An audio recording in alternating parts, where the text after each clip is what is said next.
Boa noite a todos, queridos alunos. Então, me chamo Ana Lúcia, né? E estarei com vocês aqui nesta disciplina, Gestão Ambiental. Nós teremos aí 6 aulas, né? Que vamos socializar com vocês, né? 6 temas, né? A gente sabe que a apostila, ela tem bastante conteúdo, então a gente seleciona os assuntos mais importantes para trazer aqui para vocês, tá bom? Então, eu peço que vocês acompanhem com a apostila, tá? Os trabalhos, as avaliações serão feitas todas online, vocês terão que responder as perguntas dos exercícios no final de cada aula, tá? Então, estes exercícios, estes trabalhos é que vai valer nota, tá bom? Então, por gentileza, prestem atenção, acompanhe aqui com a apostila, tá bom? E no final, responda os exercícios, que a gente vai dar prazo, né? Do dia que eu ministro aqui, que eu estou aqui com vocês, que a aula é disponível para vocês, vocês terão 2 dias para encaminhar o exercício do assunto, tá bom? E tem que encaminhar por e-mail, tá? Vocês vão encaminhar para o e-mail ana, com 2 N's, ana.tocantins@gmail.com, tá? Então, vocês vão encaminhar esses exercícios para este e-mail, tá? Depois de 2 dias que a aula está disponível, vocês terão 2 dias para encaminhar os exercícios, tá? E a gente agradece o interesse e vamos fazer aqui o possível que a gente pode para socializar, para contribuir com o aprendizado. Certo? Então, hoje nós temos aqui a aula 1, pode pegar a apostila e acompanhar, por gentileza. A aula 1, né, da disciplina Gestão Ambiental, ela trata da conscientização ambiental. Vai trazer aí um histórico dessa questão ambiental, tá?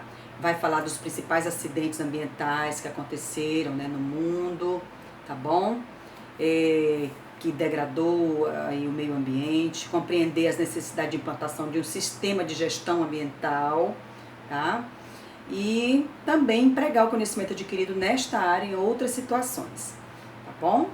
Então vamos lá, vamos acompanhando. Então aqui primeiro 1.1, nós temos aqui a mudança perceptível.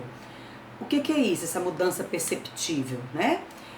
Ao longo do tempo, né, dos anos, a gente viu que houve uma mudança, né, nessa questão do cuidado com o meio ambiente, não é verdade? A gente viu isso, né?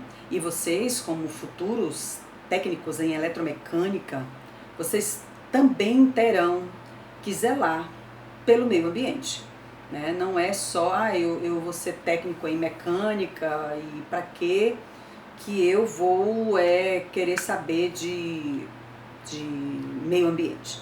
Não. Todos nós hoje temos que ter essa consciência, né, de cuidar do nosso meio ambiente, seja na nossa casa, seja no nosso local de trabalho, na cidade onde a gente mora, no bairro, na rua.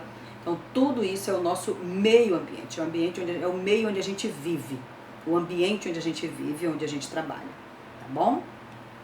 Então, olha aqui, o propósito desta aula é apresentar um resumo histórico com os principais fatos que têm conduzido governos, empresas e a sociedade em geral a uma mudança de postura motivada por acidentes ambientais.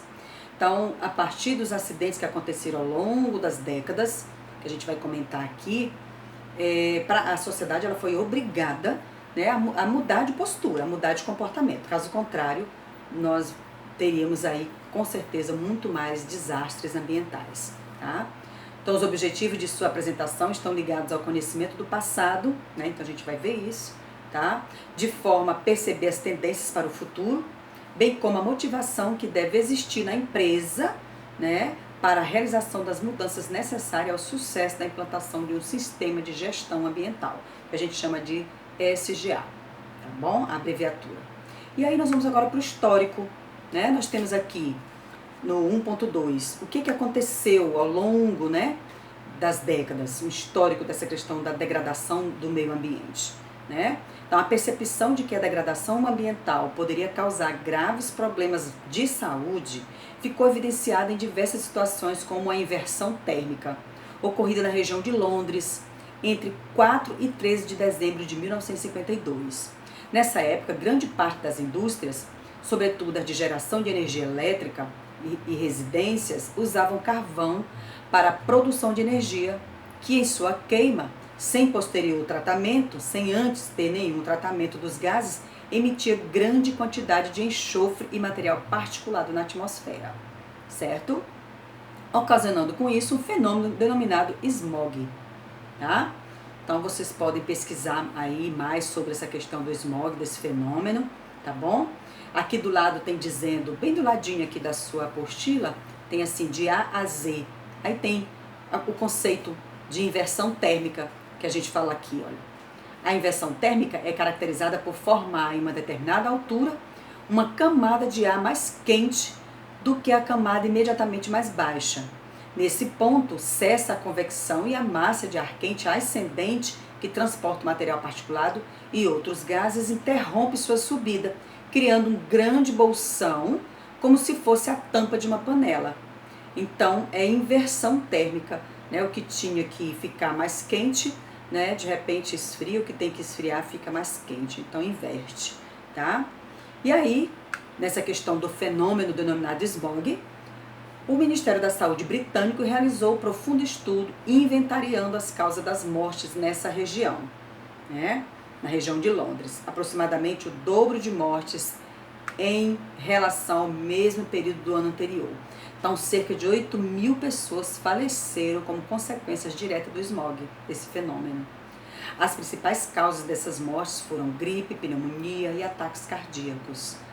Foi a primeira constatação científica relacionada a um determinado tipo de poluição e perdas de vidas humanas em grande escala, pois somente no dia 13 de dezembro ocorreram cerca de 4.000 mortes. Olha só, gente, num só dia, na região que a gente falou, na região de Londres, ocorreram 4.000 mortes devido a esse fenômeno chamado smog.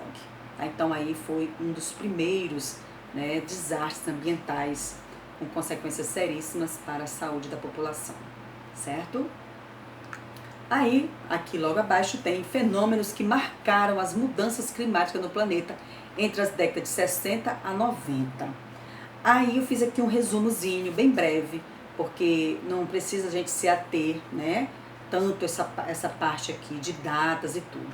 Mas é interessante saber, né, olha, na década de 60, o que se destacou, né, foi a questão que começou a mudar a situação de descaso às emissões de poluentes. Na década de 60, começou-se a verificar que tinha que ter uma atenção especial nessa questão do meio ambiente, né? Aí, nessa época, na Inglaterra, buscavam-se soluções tecnológicas para evitar a repetição dos eventos de 1952. Qual foi o evento de 1952 que ocasionou mortes? A inversão térmica, né, denominada smog. Lembra que a gente comentou agora há pouco, com muitas mortes, tá? Nessa década, alguns recursos passaram a ser mais valorizados, devido à preocupação com o aumento da população e do consumo, vislumbrando-se seu esgotamento futuro. Então, começou-se na década de 60 a preocupação com os recursos naturais, devido o grande aumento da população, não é? Então, começou-se a pensar em algumas coisas, em algumas ações que pudessem vislumbrar, de repente, que acabasse-se a questão da água, a madeira, o petróleo. E a gente está vendo isso hoje, né, gente? A gente percebe que as nascentes dos rios estão cada vez mais diminuindo, não é?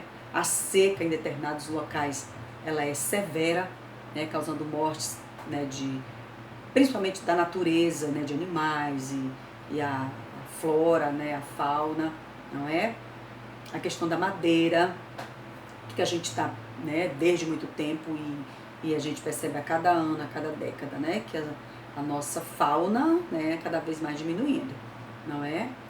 E com isso destacou-se então na época, né, a questão da valorização do petróleo, da madeira, da água, né? Houve também grandes acidentes na década de 60, né? Também acidentes onde realmente prejudicou ali a população daquelas áreas que foram acometidas por acidentes ambientais, né? E daí, com certeza, a década de 60 marcou pela valorização dessas, como é que eu posso dizer, desses bens naturais, como a água, madeira, petróleo e outros bens também, tá bom? Então vamos para a década de 70. O que marcou na década de 70, né? A década de 70, ela foi denominada como um fenômeno chamado de morte pela boca. Aqui no texto diz assim, ó. No início dos anos 70, ocorreu uma contaminação ambiental com sérias repercussões na Baía de Minamata, no Japão.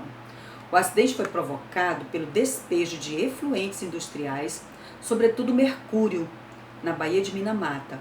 Um dos piores casos de intoxicação relatados saiu numa coluna intitulada Morte pela Boca. Olha só, gente, isso é grave, né? Conta o artigo que o mercúrio presente em resíduos industriais despejados durante anos contaminou o pescado da região, né? Então, 12.500 pessoas haviam sido diagnosticadas com o mal de Minamata. A repercussão só se deu em 1972, quando, por força de decisão judicial inédita no mundo, as vítimas passaram a receber indenizações pelos males sofridos, devido a esse fenômeno aí, da questão do mal de Minamata, tá? O que ele provocava nas pessoas? Provocava tonteiras, paralisias, cegueiras, deformações físicas e morte de familiares dos pescadores. Um total de 50 mortes e cerca de 2.200 pessoas oficialmente reconhecidas como vítimas de envenenamento, com repercussões em descendentes, ou seja, seus filhos também, né, já nasceram com problemas de saúde devido a esse fenômeno, tá? Então, a década de 70 caracterizou-se como aquela em que aumentaram as atividades de regulamentação e de controle ambiental, né? Então, na década de 60, começou-se a vislumbrar algo para ter que fazer de imediato, para poder, tipo assim, né, minimizar, né, a questão dos males causados no meio ambiente. E a década de 70 ficou caracterizada também, a partir dela, nas questões de criar atividade de regulamentação, certo? Que nós vamos ver logo em seguida. Na década de 80, foi marcada como aquela em que surgiram em grande parte dos países leis regulamentando a atividade industrial no tocante à poluição, né? Então, eu até anotei aqui para enfatizar. Então, aqui, olha, a década de 80 ficou marcada como o surgimento das leis regulamentando as atividades industriais, tá? Que aí foi quando formalizou essa questão dos estudos de impacto ambiental, né? Foi a partir daí, não sei se vocês já ouviram falar, no EIA-RIMA, são as siglas, né, de documentos que foram criados na década de 70 para regulamentar essa questão do uso, né, do solo, né, das áreas ambientais para a questão da indústria, tá? Então, com audiências públicas e aprovações dos licenciamentos ambientais em diferentes níveis de organização do governo. Então, nessa época, foi quando surgiu o estudo de impacto ambiental e relatórios de impacto sobre o meio ambiente, que chama de EIA-RIMA, tá? Nesta década, ocorreu em Chernobyl a explosão de um reator da usina que espalhou radioatividade, né, em quantidade superior a 10 bombas atômicas, né, lançado em Hiroshima. Foram contabilizadas mortes de 10.000 pessoas. Muito triste, né, gente, isso. Nossa Senhora, eu acredito que vocês já tenham ouvido falar, né, do desastre de Hiroshima, né, no Japão, tá bom? E aí, na década de 90, houve um grande impulso com relação à consciência ambiental na maioria dos países, aceitando-se pagar um preço pela qualidade de vida e pela manutenção do ambiente limpo. A expressão qualidade ambiental passou a fazer parte do cotidiano das pessoas. Muitas empresas passaram a se preocupar com a racionalização do uso de energia, de matérias-primas como madeira, para a fabricação de papel, água, combustíveis, além de maior empenho e estímulos à reciclagem e à reutilização. Então, foi a partir da década de 90 que começou-se a falar em reciclagem, reutilizar, não é? Aquele povo que nós chamávamos antes de catadores, né, de papelão, de lixo, hoje a gente chama de recicladores, né? Então foi a partir da década de 90 que começou esse movimento, tá? E agora nós vamos falar na questão do crescimento populacional. A gente sabe que o crescimento populacional ele tem tudo, né, a ver com a questão da degradação do meio ambiente, que quanto mais gente no mundo, mais consumo, não é verdade? Quanto mais se consome, mais lixo, não é? Mais indústria produz coisas para a gente consumir, então é mais lixo nas indústrias, é mais lixo nas nossas casas, é mais lixo nas ruas, não é? Então, olha aqui, o que fala aqui no texto, né? Ao longo da história da humanidade, diversas modificações aconteceram relativamente ao número de habitantes na Terra. É possível perceber períodos nos quais o número de habitantes era modesto e outros, como o atual, com um número considerado bastante elevado. O crescimento populacional significa uma alteração no número de uma população de forma positiva. O crescimento populacional ocorreu no decorrer da história, às vezes em ritmo compassado, outras vezes de maneira veloz. Um bom exemplo disso é o século XX, período no qual houve maior crescimento da população. Tá? Então, cerca de 300 milhões de pessoas era a população mundial há aproximadamente 2.000 anos. A população permaneceu sem apresentar crescimento relevante ao longo de extensos períodos, uma vez que havia momentos de apogeu, ou seja, que crescia, né? E outros de grande declínio, né? Então tinha época que crescia muito, outra época que diminuía. Tá? Por causa da instabilidade do crescimento populacional, foram precisos cerca de 1.600 anos para que o contingente atingisse 600 milhões de habitantes, certo? Então, aqui do lado tem dizendo o que é população, você sempre pode consultar o glossário, né, do ladinho aqui do texto. Aqui embaixo tem aqui um histórico, tipo uma tabela, falando da população, quanto ela cresceu ao longo dos anos. Então, em 10.000 a.C., no ano 1 depois de Cristo, após 1.600 anos, e aí vai, vocês podem olhar aqui a tabela, esse quadro muito interessante falando desse crescimento populacional, tá? No mundo, tá bom?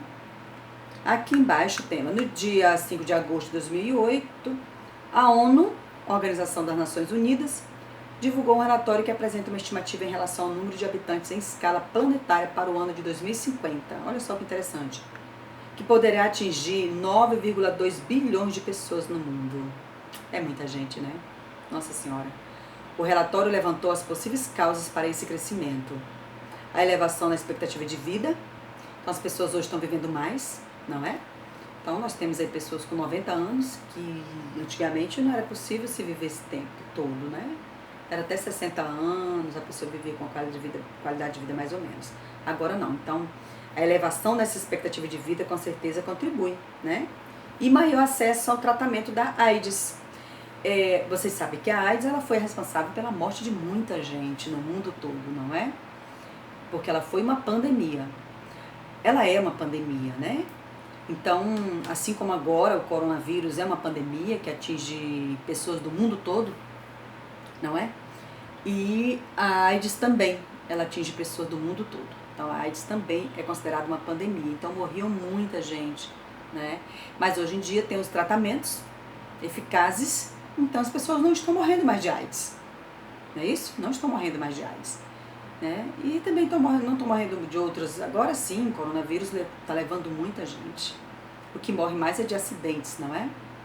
Então, o estudo afirmou também que no mês de julho de 2008 a população atingiu cerca de 6,7 bilhões de habitantes. Tá? Então, só aqui uma notinha aqui da ONU para a gente ficar alerta. Tá? E aí vamos prosseguir. Esgotamento dos recursos naturais. Tá? Trata-se da questão inicial levantada na década de 60 no relatório do Clube de Roma. Já ouviram falar no Clube de Roma? Então, este relatório, ele já na década de 60, que a gente já viu lá atrás, né, já começou-se essa preocupação com o meio ambiente. E aí o Clube de Roma fez um relatório dizendo, né, relatando, claro, dessa questão de possíveis esgotamentos dos recursos naturais, ou seja, acabar. Né? E a gente vê hoje a madeira, né, o que mais a gente tem visto, as queimadas, né, que acaba com tudo. Então, essa é uma das mais influentes e conceituadas organizações não governamentais no mundo. O Clube de Roma reúne economistas, industriais, banqueiros, chefes de Estado, líderes políticos, cientistas de vários países para analisar a situação mundial e apresentar previsões e soluções para o futuro. Tá? Então, logo aqui, olha, nós temos os recursos como matérias-primas, minérios, madeiras, alimentos, não são infinitos, ou seja, uma hora eles vão acabar. Tá? E aí observa-se sua escassez progressiva, inclusive de água em algumas regiões da Terra. Não somente nos países pobres, na África, com a desertificação crescente, na Índia, pela irrigação, mas também em regiões ricas, como os Estados Unidos. Né? A crise da água será um dos maiores problemas deste século. A água passará a ser vista como uma commodity, de valor cada vez mais elevado. Aqui do ladinho nós temos dizendo o que é uma commodity, é um termo estrangeiro, né? Olha, é um termo de língua inglesa, que como seu plural, commodities, significa mercadoria. É utilizado nas transações comerciais de produtos de origem primária nas bolsas de mercadorias. Então a água vai passar e já está, né? Vende-se água muito caro, não é? As nascentes cada vez diminuindo. E aí tem aqui um histórico falando dessa questão do esgotamento dos recursos naturais no planeta. Então, nos últimos 45 anos, a demanda pelos recursos naturais do planeta dobrou. Esse aumento se deve principalmente à elevação do padrão de vida das nações ricas e emergentes e ao crescimento demográfico dos países pobres. Crescimento demográfico significa crescimento populacional, tá? É gente, muito mais gente no mundo, tá bom? Aí logo aqui embaixo tem falando assim, a exploração abusiva do planeta já tem consequências visíveis. O grande desafio é conciliar o desenvolvimento dos países com a preservação dos recursos naturais. Para isso, segundo os especialistas, são necessárias soluções tecnológicas e políticas. Não adianta ter aqui os inteligentes pensando, criando um mecanismo de preservação, se a classe política não se interessar pelo tema, tá? E o que a gente está observando hoje é isso, né? Então, nós temos aí o governo federal, ele incentiva, né, a exploração de garimpo em terras preservadas, como terras indígenas, não é? A questão das queimadas incentiva também, porque diz que tem que produzir, né? Porque tem que ter pasto, porque tem que plantar. Com isso, né? E tudo isso é feito sem um acompanhamento devido na questão das queimadas, né? A gente sabe que às vezes é necessário, mas tem que ter um acompanhamento dos órgãos competentes, como o IBAMA, como o ICMBio. São órgãos competentes para acompanhar esse processo e não deixar acontecer o que a gente está vendo hoje no Mato Grosso, e aqui no nosso estado e aqui na nossa cidade. Não é? Outro dia eu fui ali para o lado da Palmares e eu fiquei assustada com a desertificação de umas terras. O solo negro de tanta queimada. Ainda estava levantando fumaça quando eu passei. Então, é de uma tristeza olhar para aquilo ali e ver que uns dias atrás estava tudo verdinho. E aí você olha o solo todo preto de carvão, tudo queimado, uma extensão imensa. Não é? Então, nessa altura, os animais morrem queimados. Né? Então, é uma questão polêmica e que a gente fica às vezes de pés e mãos atados, porque a gente sabe que tem órgãos competentes para cuidar disso, não é? E no fim não cuida como deveria. Punir até também as pessoas que praticam esse crime, né? E falando aqui agora do esgotamento da capacidade da biosfera em absorver resíduos e poluentes. Neste contexto, situa-se problemas globais como efeito estufa. Mas essa questão do efeito estufa a gente vai conversar em outra aula, tá? Então, estamos retirando átomos de carbono aprisionados no subsolo há milênios, na forma de carvão e petróleo, e jogando-os na atmosfera, né? Sabe-se que a atmosfera é capaz de assimilar e processar por fotossíntese cerca de 40% de CO2 que emitimos, tá? Então, o excesso vem se acumulando e retendo parte considerável do calor solar refletido pela Terra, o que vem causando um aumento de calor considerável. É verdade, né, gente? Cada ano que se passa, nosso país, a Terra, a nossa cidade, está ficando muito mais quente, o calor muito mais elevado. tá? Então, tudo isso é devido à degradação do meio ambiente. Tá? E aí, aqui logo abaixo, a gente fala um pouco aqui sobre o protocolo de Kyoto. Vocês já ouviram falar nesse protocolo de Kyoto? Tá? Então, ele foi resultado da terceira conferência das partes da Convenção das Nações Unidas sobre Mudanças Climáticas. A conferência reuniu representantes de 166 países para discutir providências para o controle do aquecimento global. Tá? O documento estabelece a redução das emissões de dióxido de carbono, que a gente chama de CO2, e outros gases de efeito estufa nos países industrializados. Então, quanto mais o país é rico, mais ele polui o meio ambiente, certo? Devido, né, à questão da indústria mesmo. Tá? Então, esse protocolo de Kyoto, ele tem como objetivo discutir e firmar acordos internacionais para conjuntamente estabelecer metas de redução na emissão de gases na atmosfera, principalmente por parte dos países industrializados. O que está em jogo, além do bem-estar mundial, é o impacto que as medidas podem trazer à economia de todos os países, inclusive aqui no Brasil. Tá bom? Aqui, agora a gente vai falar das desigualdades, né, norte e sul. Aí a gente volta a falar do relatório, né, do Clube de Roma. O terceiro relatório do Clube de Roma, né, foi com o tema Por uma Nova Ordem Internacional, de 1976, que propunha a existência de facilidades no comércio de matérias-primas dos países em desenvolvimento como uma forma de diminuir a pobreza e as desigualdades. Com o passar do tempo, verificou-se que, em vez de facilidades, criaram-se dificuldades. Hoje, a matéria-prima custa muito pouco. O preço dos produtos industrializados é fortemente influenciado pelo conteúdo tecnológico agregado, o que beneficia os países ricos, não é? Além de a matéria-prima custar muito pouco, o preço dos produtos industrializados aumentaram muito, né? Para os pobres, o meio ambiente não é prioridade, pois nem suas necessidades básicas são atendidas, como alimentação, saúde, energia, saneamento básico. Tá? Então, o Clube de Roma, ele propôs essas facilidades, né? Mas, com o tempo, criou-se dificuldades, principalmente para a população mais pobre, certo? Então, eu espero que vocês tenham aí compreendido, né? Leiam mais a apostila. Aqui embaixo tem um resumo, tá? E logo em seguida, a atividade de aprendizagem, tá? Como eu falei, todo término de aula, todo final de aula tem uns exercícios, uma atividade.